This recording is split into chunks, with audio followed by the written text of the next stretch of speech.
We are practically in the midpoint of 2023, and I'd like to give you my sort of assessment of what's happening in the housing market, in the mortgage industry, in real estate, and where we're going. I talk to colleagues, to real estate agents, to real estate attorneys, title companies, my colleagues in the mortgage industry. I'm looking for trends, I'm looking for what everybody's experiencing, what their clients are saying to them.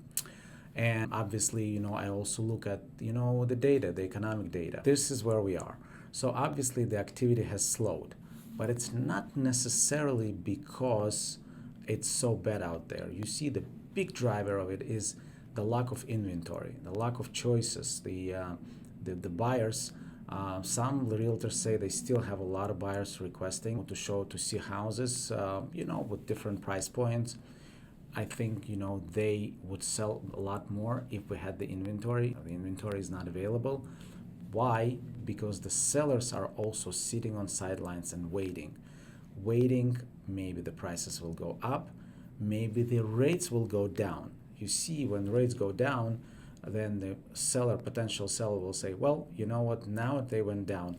Because the potential seller, they also need to buy something.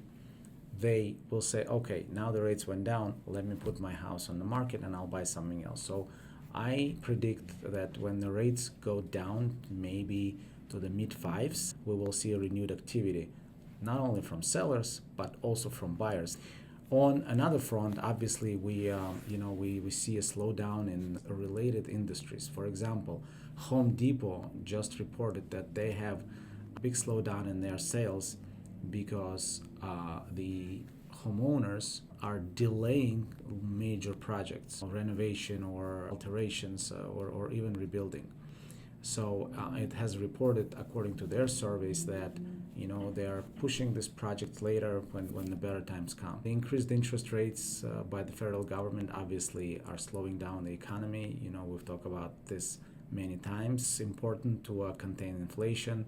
That fight hasn't been over yet.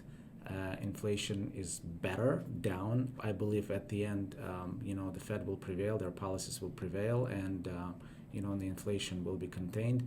And remember, as I always say, mortgage rates follow inflation rates. When inflation will be 3 or 2.5, maybe mortgage rates will be somewhere between 4.5 to 5.5, which is already much better. Going back to the slowdown, the interesting thing to notice is because there is less demand, lumber prices actually went down. Remember, during the pandemic, this was a big story.